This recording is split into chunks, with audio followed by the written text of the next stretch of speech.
उनकी उम्मीदें तोड़ना बहुत पेनफुल होता है, जो हमें अपनी आखिरी उम्मीद मान लेते हैं। लेकिन कई बार हम टूटी उम्मीदों को जोड़ने के लिए एक फसाना बुन लेते हैं। हमें लगता है कि झूठ के पीछे भलाई छुपी हो तो बोलने में क्या हर्ज है। कहाँ खो गई दीदी? हम बुरे हैं क्या सुमित? काहे अपने आप को डिमोरलाइज कर रही हो? Richa Mishra is the best. सिर्फ तुम्हारी नजरों में। दुनिया ने अब तक आपको जाना कहाँ है? देखना, एक दिन आप डॉक्टर ही नहीं, बहुत अच्छी सिंगर भी बनिएगा।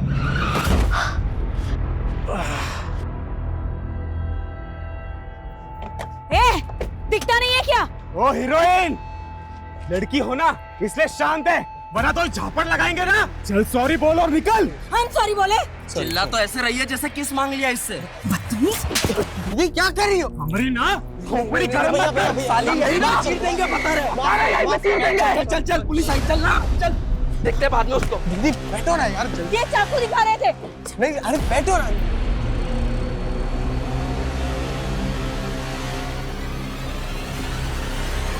कहाँ उन मवालियों की मुंह लग रही थी? उन्होंने हमसे बदतमीजी की। अरे उनका तो काम ही वही है, जुआरी है वो लोग। पीछे कंपनी बाग में इतना बड़ा ग्रुप है उन लोगों का। ये तो हवलदार आ गया, वरना 2 मिनट में पूरा गैंग खड़ा कर देते। हम ना फ्रस्ट्रेट हो चुके हैं सुमित, कुछ सही नहीं हो रहा है हमारे साथ। शांत हो जाइए दीदी, सब ठीक हो जाएगा।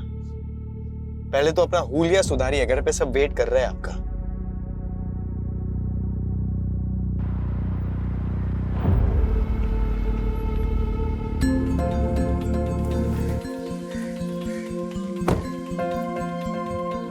नमस्ते माँ, कैसे हैं आप? हम अच्छे, तुम कैसी हो? हम भी ठीक है। वेलकम हो बेटा, वेलकम। कैसे हैं पापा? हम बहुत अच्छे हैं। ये क्या, आपने फिर से शर्ट के बटन ऊपर नीचे लगा लिए? अरे माँ बाप ही मिलते रहोगे या अपने बुआ को भी मिलने दोगे ऋचा से? नमस्ते बुआ। सिर्फ नमस्ते। चाइना से क्या लाई हो हमारे लिए? सॉरी बुआ, हमको तो लगा आपको चाइना का माल पसंद ही नहीं है। आओ बेटा अंदर चलो। हाँ चलो। आज हमको बहुत ही गर्व महसूस हो रहा है कि हमारी बेटी चाइना से डॉक्टरेट करके वापस हिंदुस्तान आ गई। अब हम सब लोग इसको ऑफिशियली तौर पर डॉक्टर ऋचा मिश्रा कह सकते हैं। ये सब तो ठीक है संजीव, लेकिन हमारे मन में एक शंका है। कैसी शंका दीदी? ये जो डॉक्टर की डिग्री ऋचा लाई है ना चाइना से, वो भी कहीं चाइना के माल की तरह फर्जी तो नहीं है? बुआ, आप तो 10वीं तक पढ़ी है, आपको डॉक्टर के स्पेलिंग के आगे तो कुछ आता भी नहीं होगा ना? ए बेटा, ऐसा नहीं बोलते, बड़ी है ना, बुआ है। बुआ है तो क्या हुआ, इनको भी तो सीखना चाहिए ना उस दोहे से। बड़ा हुआ तो क्या हुआ, जैसे पेड़ खजूर, पंथी को छाया नहीं, फल लागे अति दूर।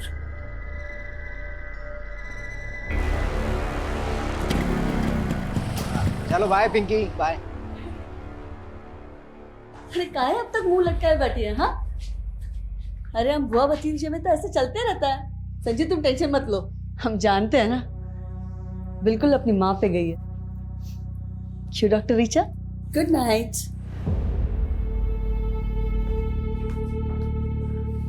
चार साल में पूरा पटना बदल गया, लेकिन ये वैसी की वैसी ही है।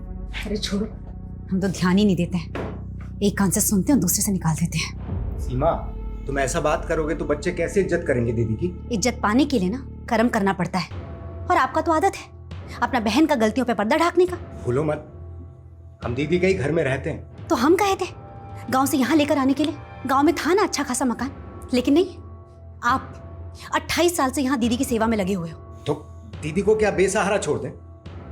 जानती तो 22 साल की थी कि विधवा हो गई। बहुत दे दिए सहारा, अब अपने बच्चों के बारे में सोचिए।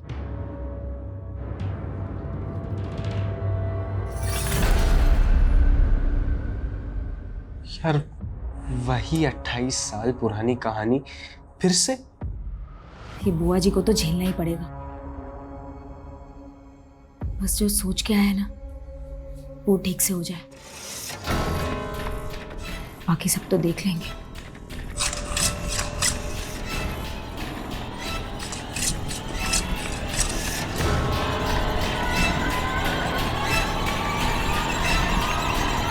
जब से ऋचा ने डॉक्टरेट पूरा किया है ना, हमारा तो मान ही बढ़ गया है।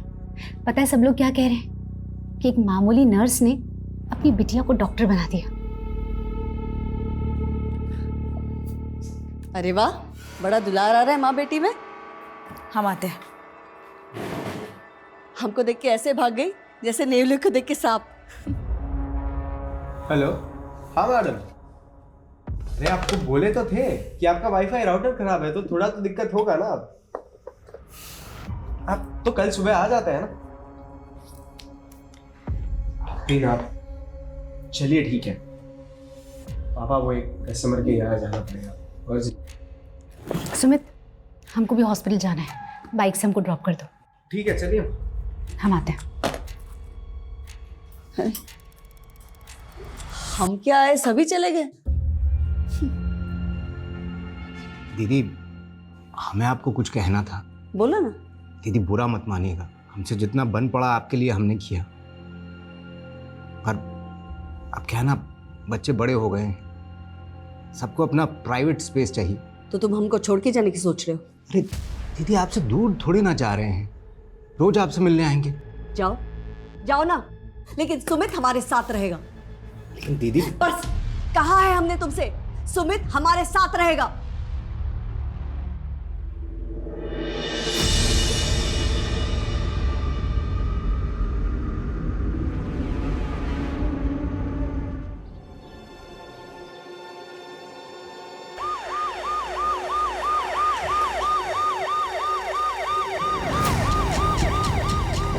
आइए सर।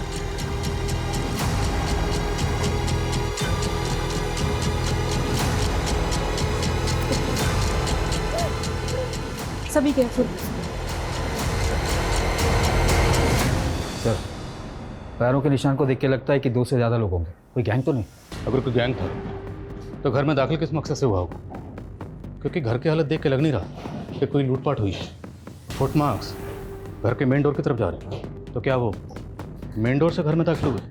सर कुछ समझ में नहीं आ रहा, किसने हमारे भाई के परिवार के साथ ऐसा किया होगा। आप भी यहीं रहती हैं? जी सर, हम वो लास्ट वाले रूम में रहते हैं।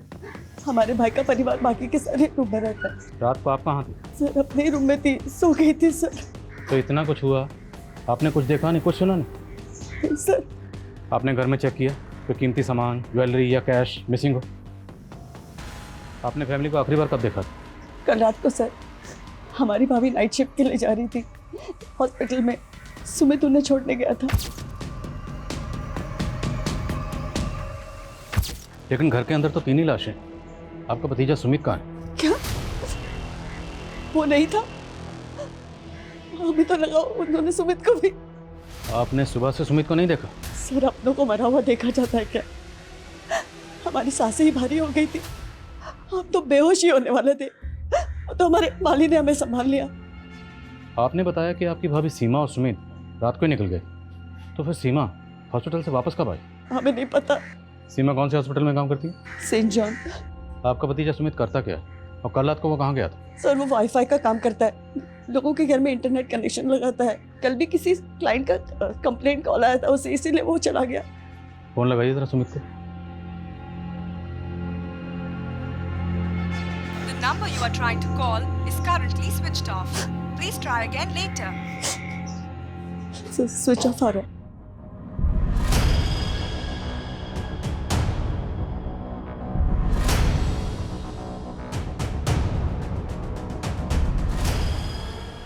सर कोई मर्डर वेपन नहीं मिला। सर घर में कोई फोर्स एंट्री के निशान भी नहीं है, ना लूट ना चोरी। क्रिमिनल्स का मोटिव क्लियरली मर्डर ही लग रहा है। और घर का लड़का सुमित वो गायब है। सर कहीं उसने ही मर्डर तो नहीं किया? सिंह, कोई अपनी फैमिली को इतनी बेरहमी से क्यों मारेगा? और घर में 2 या 2 से ज़्यादा लोगों के फुटमार्क्स हैं। Right sir. अगर ये किसी गैंग या कॉन्ट्रैक्ट किलर का काम है तो हमें उसे जल्दी पकड़ना होगा। काफ़ी पॉश एरिया है, मीडिया की इस केस पर बराबर नजर रहेगी। पटना के वीआईपी इलाके में एक ही परिवार के 3 सदस्यों का बहुत बेरहमी से कत्ल कर दिया गया, जिससे पूरा शहर सख्ते में है। क्या ये पुलिस का फेलियर नहीं? जनता को जवाब देना होगा, आखिर ये हमलावर कौन थे? अगर ये जल्दी पकड़े नहीं गए तो दूसरे घरों को भी टारगेट बना सकते हैं। सर हमें सर हमने सुमित की मां के हॉस्पिटल में चेक किया। सुमित ने अपनी मां को वहां रात 9 बजे ड्रॉप किया था। लेकिन उसकी माँ रात को 1 बजे अचानक नाइट शिफ्ट बीच में छोड़कर चली गई। क्यों? सर, सीमा की कलीग का कहना है कि उसके घर से एक इमरजेंसी कॉल आया था और ये कॉल उसके हस्बैंड का था। ऐसी क्या इमरजेंसी थी? सर, क्राइम सीन पर किसी भी विक्टिम के फ़ोन भी नहीं मिले। समझ में नहीं आ रहा है कि संजीव ने सीमा को कॉल क्यों किया था रात 1 बजे। उस रात सुमित को भी उसके किसी कस्टमर ने कॉल किया था ना? हाँ सर, उस कस्टमर से भी बात हुई मेरी। उसने बताया कि सुमित रात 11 बजे अपना काम खत्म करके वहाँ से चला गया। तो क्या उसके बाद सुमित घर वापस आया होगा? सर मैंने सुमित के बारे में इन्फॉर्मेशन निकाली तो पता चला मुरारी नगर थाने में 2 साल पहले उस पर अबैटमेंट ऑफ सुसाइड का केस फाइल हुआ है। सर 2 साल पहले की बात है। शंकर नाम के एक आदमी का भी इंटरनेट कनेक्शन का बिजनेस था। उसके छोटे भाई संकेत ने सुसाइड किया था। सुमित पर आरोप था कि उसने शंकर के क्लाइंट्स हथियाने शुरू कर दिए थे। इसी वजह से उन्हें बहुत नुकसान हो रहा था और इसीलिए संकेत ने सुसाइड कर लिया। सर केस में कुछ दम नहीं था, इसीलिए सुमित बरी हो गया था।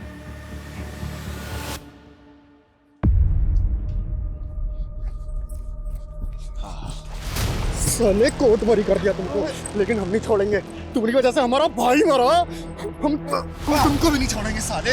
इसके लिए हमको जेल क्यों ना जाना पड़े। जी शंकर। हाँ जी। सुमित मिश्रा के बारे में बात करनी है। उसके बारे में हमसे क्या पूछेंगे? तो मर्डर हुआ उसकी फैमिली का और सुमित गायब है। तेरी खुंदक थी ना उससे? खुंदक काहे नहीं होगी सर, उसकी वजह से हमारे छोटे भाई संकेत ने सुसाइड कर लिया। पर कोर्ट में तो कुछ साबित नहीं होता। कोर्ट ने तो सुमित को छोड़ दिया था और उसके बाद तुमने सुमित को जान से मारने की धमकी दी।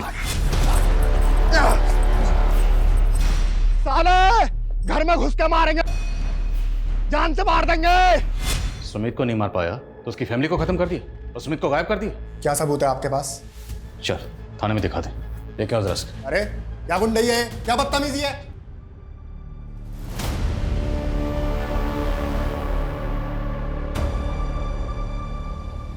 लाइए मैडम, हम साफ कर देते हैं। चुप रहो तुम, किसी काम के नहीं रहे। जरा सा भाव क्या दे दिया, सारे काम अधूरे छोड़ रहे हो। 2 दिन से पौधों को पानी दिया? वो मैडम यहाँ पे डेथ हुआ था तो हमने सोचा कि तुमको मालूम है पौधे जब मरते हैं ना तो गाली देते हैं। अब क्या उनकी हाय दिलवाओगे? अरे देख क्या रहो, जाओ ना पानी दो।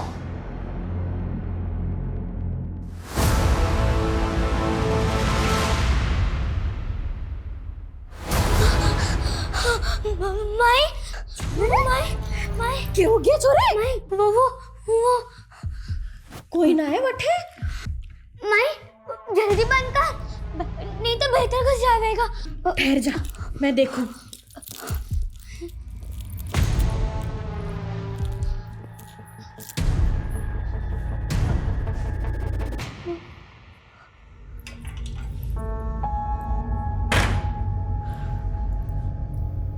कुछ ना है छोरी, हरा भरा में है।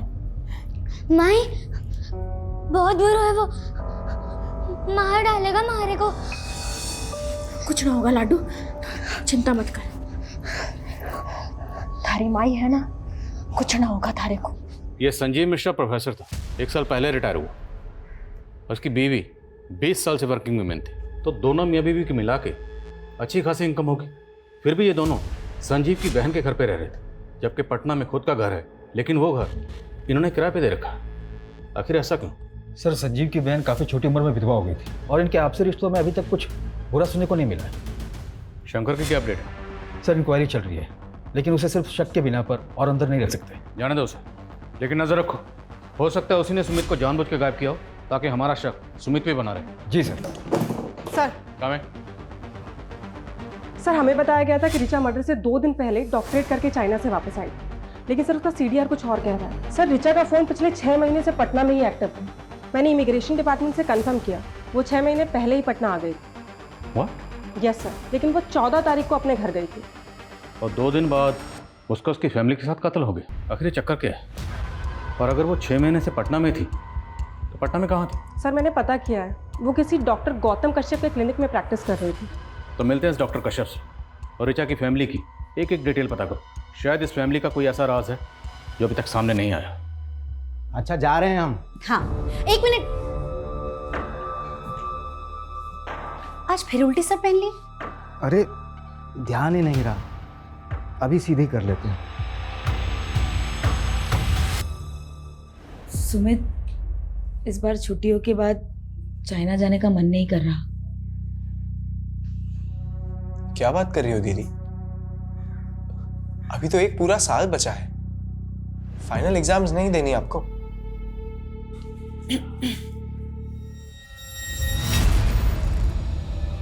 हमको तुम दोनों से जरूरी बात करना है। हाँ माँ बोलो।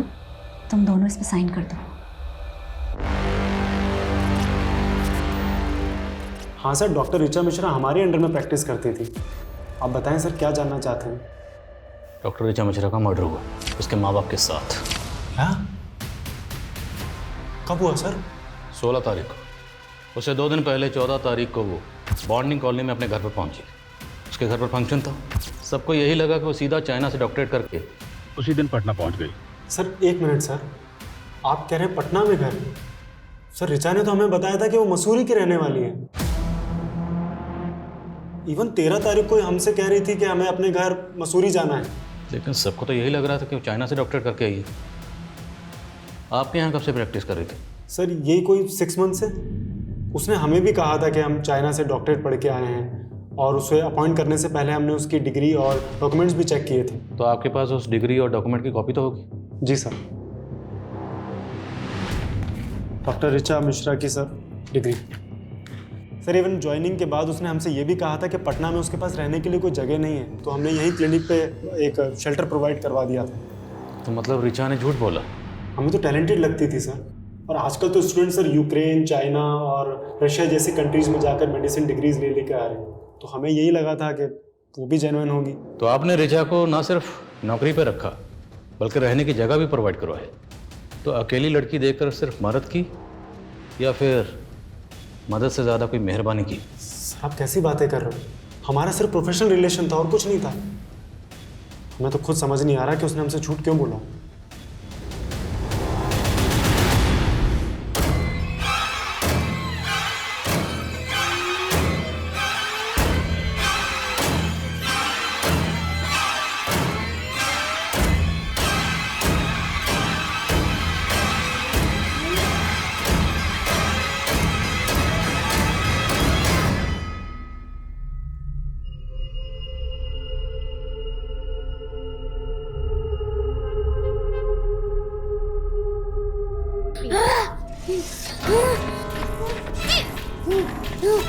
ठीक ना होने देगा हमारी छोरी को? अरे मैं भी पक्की जादूगरनी हूँ, ठीक करके ही मानूंगी हमारी छोरी को।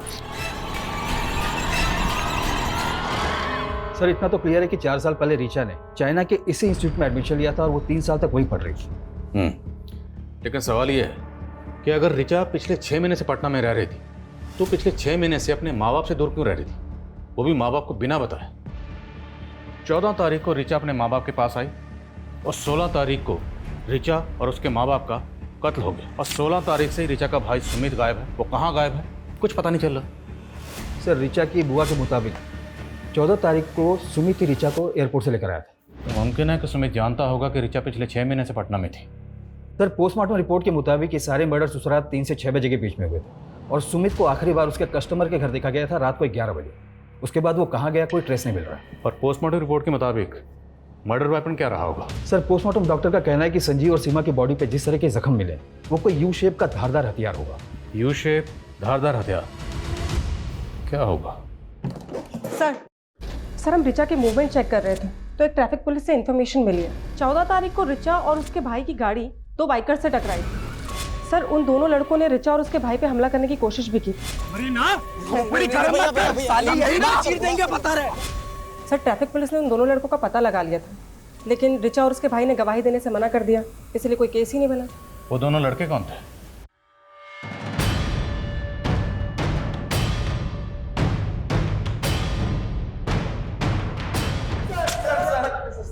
सर हमने किसी का मर्डर नहीं किया सर, हम तो बस वहाँ पे चोरी करने गए थे सर। चोरी करने गए थे? हाँ सर, वो भी उस लड़की के कहने पे। कौन लड़की? ऋचा, वो डॉक्टर।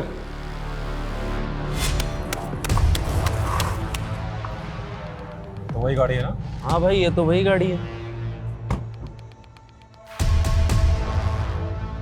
तू क्या क्या कर रही है? तुमसे दोस्ती करने आए हैं।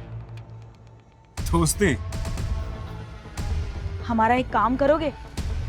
उस काम के लिए हम तुम्हें पैसे भी देंगे। सर उसने बोला था कि 16 तारीख की रात को उसके घर पे जाकर सोने और कैश के साथ साथ उसकी डॉक्टर की डिग्री भी चोरी कर लेना। लेकिन सर हम जब वहां पहुंचे तो हम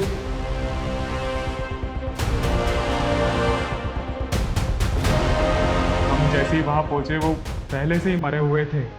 ऋचा के साथ जो लड़का आया था वो लड़का कौन था? नहीं मालूम सर।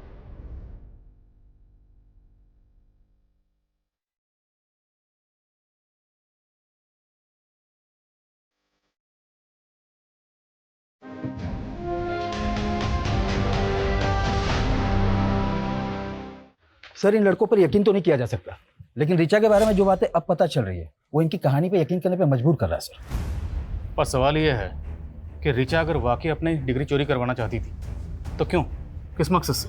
सर हो सकता है वाकई ये दोनों किसी के कहने पे कहानियां बना रहे हो, शायद शंकर। ये दोनों किसी लड़के का भी जिक्र कर रहे हैं जो ऋचा के साथ था। वो लड़का कौन होगा? और अगर मान लो ऋचा गहनों और पैसों के साथ अपनी डिग्री भी चोरी करवाना चाहती थी तो चोरी तो हुई नहीं, मतलब डिग्री अभी भी वहीं होगी। सर क्या कर रहे हैं आप? सर क्या इसके पीछे? कुछ भी तो नहीं है सर। सर ये पुराना आप पीछे। सर कुछ नहीं है इसके पीछे। सर चाबी कहाँ इसकी? नहीं पता हमें, कुछ नहीं है इसके पीछे सर। Sir please.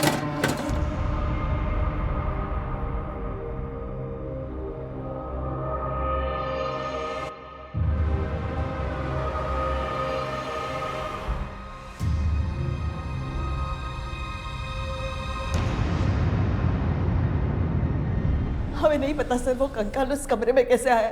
सच बोल रहे हैं हम। कैसे नहीं जानते? जिस घर में 3 मर्डर हुए हैं उसी में कंकाल मिला, और वो भी उस कमरे में जो पीछे से जाकर बिल्कुल तुम्हारे कमरे से जुड़ता है। उस कमरे का जो दरवाजा है अलमारी लगा के उसे छुपाया क्यों गया? सर वो कमरा जो है ना 20-25 साल से ऐसे ही है, वास्तु दोष है उस कमरे में। 20-25 साल? और 20-25 साल पहले ही तुम्हारे पति की मौत हुई थी। कहीं वो कंकाल तुम्हारे पति का तो नहीं? क्या बोल रहे हैं सर? हमारे पति जो है ना दमे से मरे थे और हमने उनका ठीक तरह से अंतिम संस्कार किए थे। तो अब ठीक से बताओ उस कंकाल की कहानी क्या है, किसका है और उसे वहाँ कौन लाया? हमें तो लगता है ना ये सब जो है ना रीचा ने किया है, मेडिकल करके आई है ना, उसी ने रखा होगा वो कंकाल उधर। वो सिर्फ 2 दिन पहले घर आई थी। सर वो थी तो पटना में ही ना, आप ही बोले थे। सर हम कह रहे हैं आपको ये सब उसी का करा धरा है, उसी ने पूरे परिवार को व्यस्त कर दिया। परिवार? सुमित को लेकर पॉजिटिव थी ना, और शायद ये बात तुम्हारे भाई और भाभी को पसंद नहीं थी, इसलिए भाई भाभी भतीजी सब मर गए और शायद सुमित जिंदा, और शायद सुमित को तुमने कहीं गायब किया। कब से इल्जाम लगाए जा रहे हैं आप? छोटी उम्र में हमारे पति मर गए, विधवा हो गए, इसका मतलब कातिल नहीं है हम। अब और कुछ भी टॉर्चर करेंगे ना, बहुत तकलीफ हो रही है हमें। सोनल हॉस्पिटल लेकर।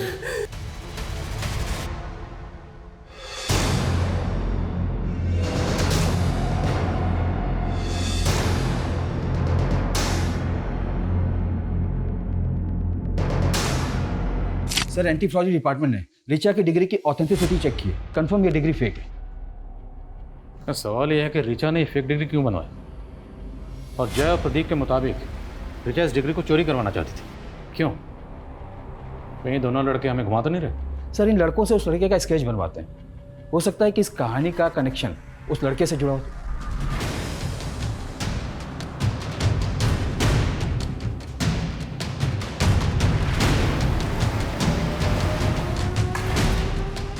चल खाना खा ले।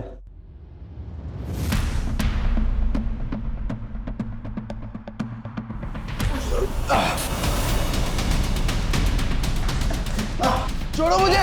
ताज्जुब की बात यह है कि ऋचा जैसी साधारण लड़की ने एक इंटरनेशनल यूनिवर्सिटी की सिर्फ फेक डिग्री नहीं बनवाई, बल्कि इस डिग्री की बुनियाद पर वो डॉक्टर कश्यप के यहाँ प्रैक्टिस भी कर रही थी। जाहिर सी बात है ऋचा ने ये डिग्री किसी फेक डिग्री बनाने वाले गिरोह से बनवाई हो। तो सर आपको ये लग रहा है कि ये सारे मर्डर्स फेक डिग्री की वजह से हुए?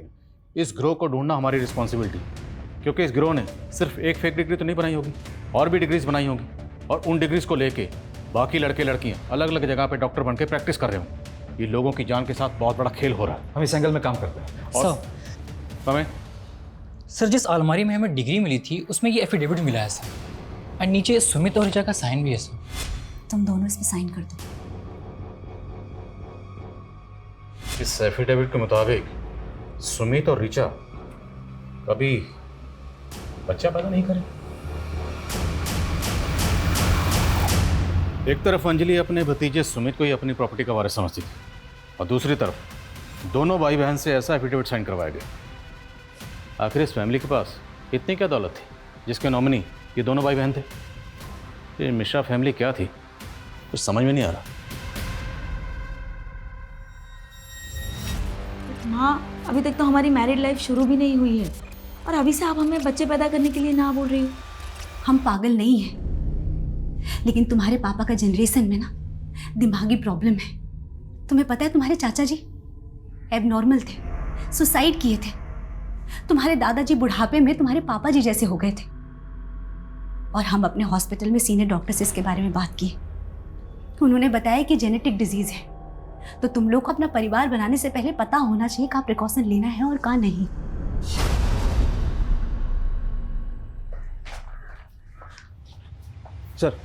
सर जय और प्रदीप ने इस लड़के की स्केच बनवाई है जो कि उस ऋचा के साथ। सर मैंने ऋचा के CDR को भी चेक किया, उसमें एक नितिन नाम के लड़के का नंबर मिला। सर ये नितिन की फोटो है और ये स्केच दोनों मैच कर रही है। जय और प्रदीप ने भी कंफर्म किया कि यही वो लड़का था जो कि उस दिन ऋचा के साथ।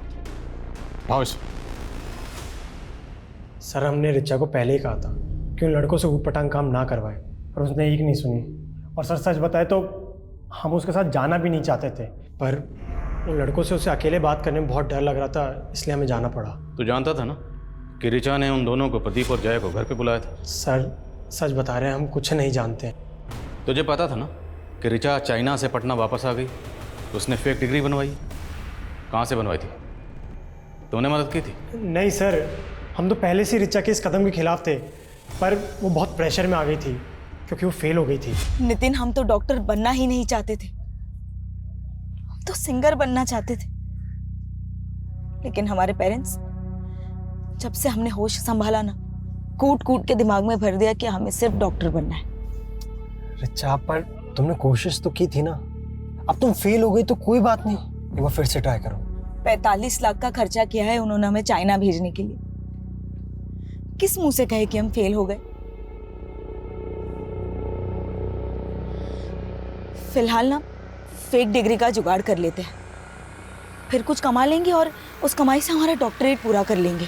सर ऋचा ने अपने फैमिली प्रेशर में आके कभी कोई सही डिसीजन लिया ही नहीं। उसे तो हमेशा यही डर लगा रहता था कि गलती से अगर उसकी फेक डिग्री पकड़ी गई तो उल्टा और फंस जाएगी, इसलिए वो उसे चोरी करवा के टेंशन फ्री होना चाहती थी। Tension free?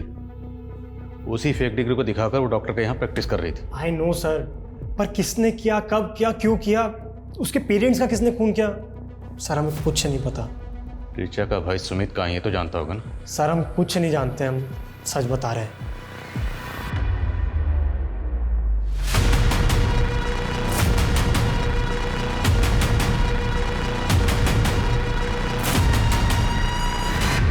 ये स्केलेटन 30 से 35 साल के किसी आदमी का होगा।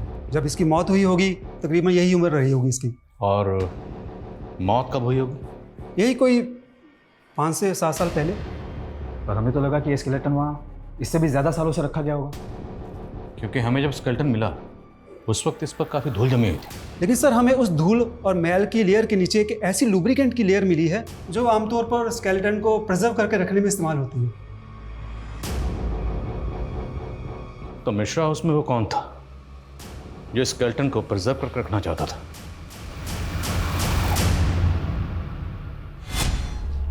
रिपोर्ट यहाँ रख रहे हैं।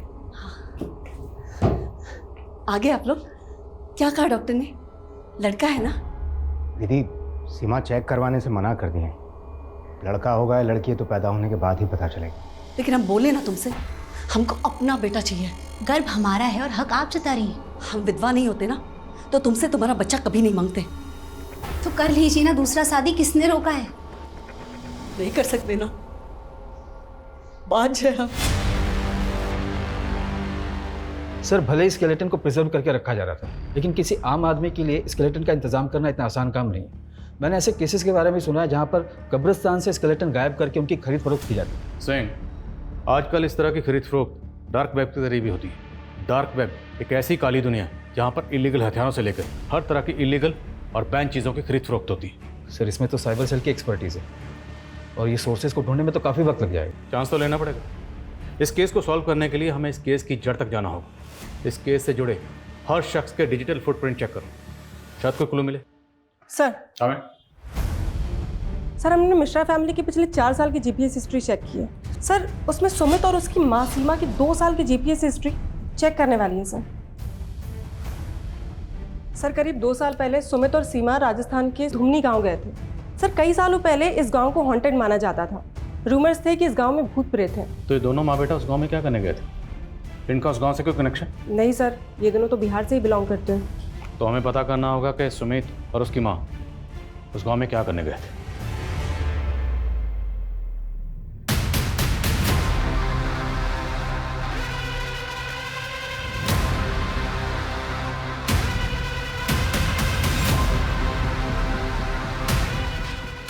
सर ये सरपंच की माँ है। सीमा और सुमित को इन्होंने आइडेंटिफाई किया। प्रणाम माता जी। सब मारे को अच्छे से याद है। वो छोरा और उसकी माँ यहाँ मारे को मिलने आए थे। माँ जी, गोमांती और लोमानी कहाँ रहते हैं बता पाएंगी क्या? अठेरे। धन्यवाद। गोमंती और लामनी? हाँ साहब, वही गोमंती और लामनी जिनका भूत 50 साल से फिर रहे हैं। बड़ी अच्छी बेटा थी बेचारी माँ बेटी की, जादूगरनी वैद्य जो कह लो। लेकिन गांव वालों को लगता था कि गोमंती काला जादू करती थी और फिर गांव में कुछ लोगों ने उनको मार दिया और उनकी आत्मा भटक गई। सर 50 साल पुरानी माँ बेटी की मर्डर की कहानी जो कि काला जादू करते थे। भला सुमित और उसकी माँ इस कहानी को इतने डिटेल में जानने के लिए इंटरेस्टेड क्यों हो गए? अगर देखा जाए तो इंटरनेट पे इस घटना के बारे में पूरी जानकारी होगी, फिर भी सुमित और उसकी माँ इस घटना के बारे में जानने के लिए पर्सनली इस गाँव में आए। और 2 साल बाद सुमित की माँ सीमा, उसके फादर संजीव और बहन ऋचा का मर्डर हो गया, और वो भी इतने ब्रूटल तरीके से। सर इस क्राइम का ना ही कोई मोटिव समझ में आ रहा है और ना ही ये कि ये किया किसने। आई थिंक वो शायद इसलिए क्योंकि अभी तक हम इस केस को रेगुलर तरीके से इन्वेस्टिगेट करते आ रहे हैं। क्यों ना हमें इस केस को देखने का नजरिया बदले। नजरिया बदलेंगे तो तहकीकात बदलेगी और तब शायद कोई क्लू हाथ लगे।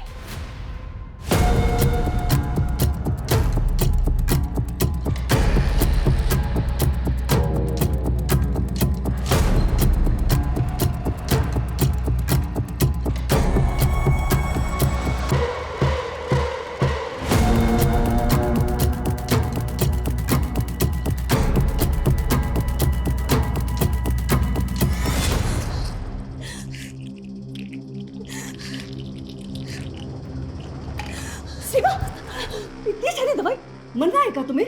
हमें इस घर में ब्याहना ही नहीं चाहिए था। आप सब लोगों ने हमसे ये बात छुपाई कि संजीव जी को दिमाग का दौरा पड़ता है और आप लोग की जनरेशन में सबको यही बीमारी था। कहीं इसका असर हमारे बच्चों पे पड़ा तो? ऐसा कुछ नहीं होगा। रिया 3 साल की हो गई है ना, कुछ हुआ उसे? नहीं ना, बच्चा भी स्वस्थ होगा। सर हमने सस्पेक्ट और विक्टिम से जुड़े सभी लोगों की लिस्टिंग की थी, लेकिन उसमें एक नाम ऐसा भी है जिस पर हमारा ध्यान ही नहीं गया, और वो है डॉक्टर गौतम कश्यप, जिसकी क्लिनिक में ऋचा काम करती थी और उसके घर का इंटरनेट कनेक्शन सुमित ने लगाया था। मतलब डॉक्टर कश्यप सिर्फ ऋचा को नहीं, उसके भाई सुमित को भी जानता था।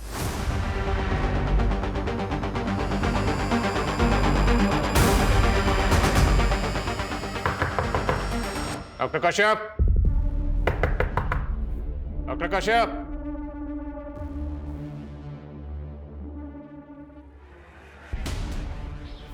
दरवाजा तोड़ो।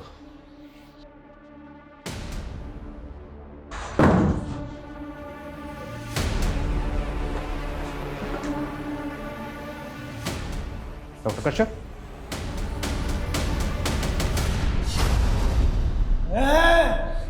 अगर माँ बेटी ने अलग करवा की कोशिश की तो काट फेंक दो रे।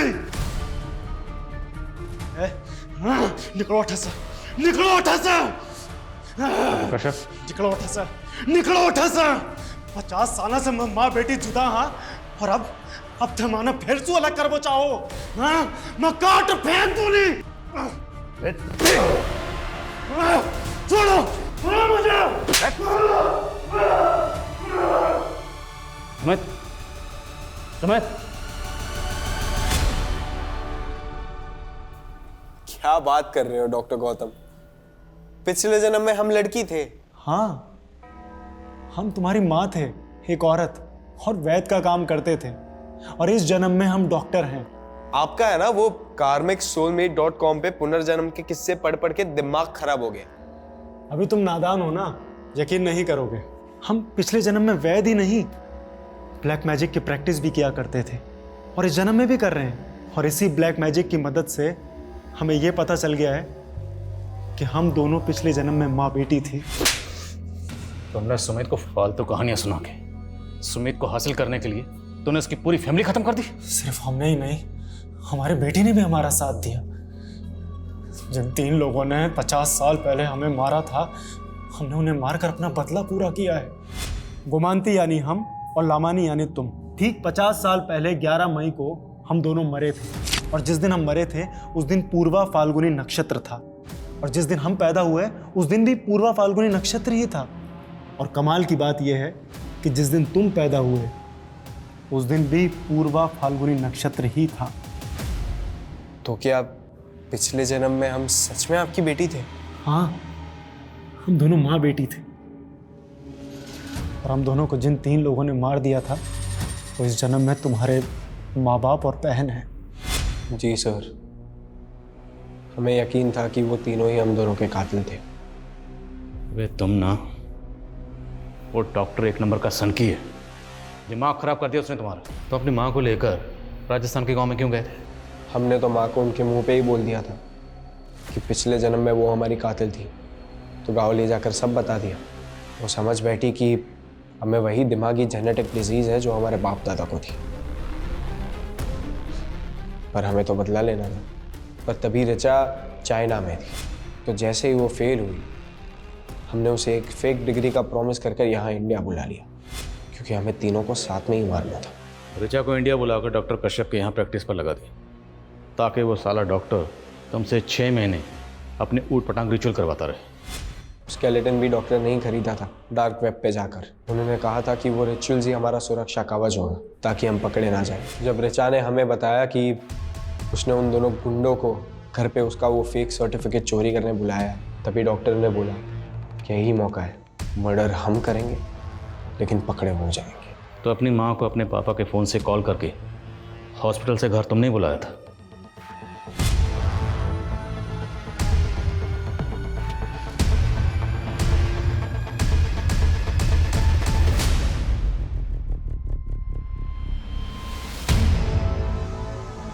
मार, सोच क्या रहा है?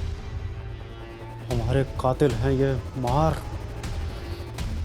मार से।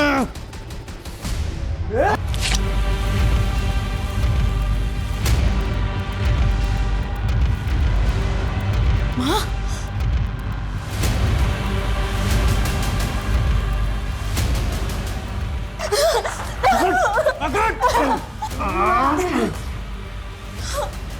के बाद सुमित अपनी याददाश्त भूलने लगा। अगर कहीं भाग जाता तो, इसलिए हमने उसे कैद कर लिया।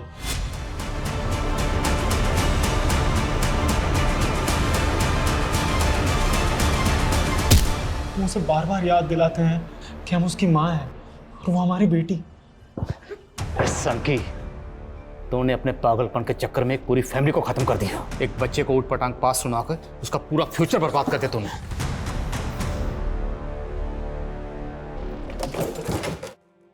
सर, इस डॉक्टर ने तो बड़ी लंबी प्लानिंग कर रखी है। सर, आप किस तरह की प्लानिंग?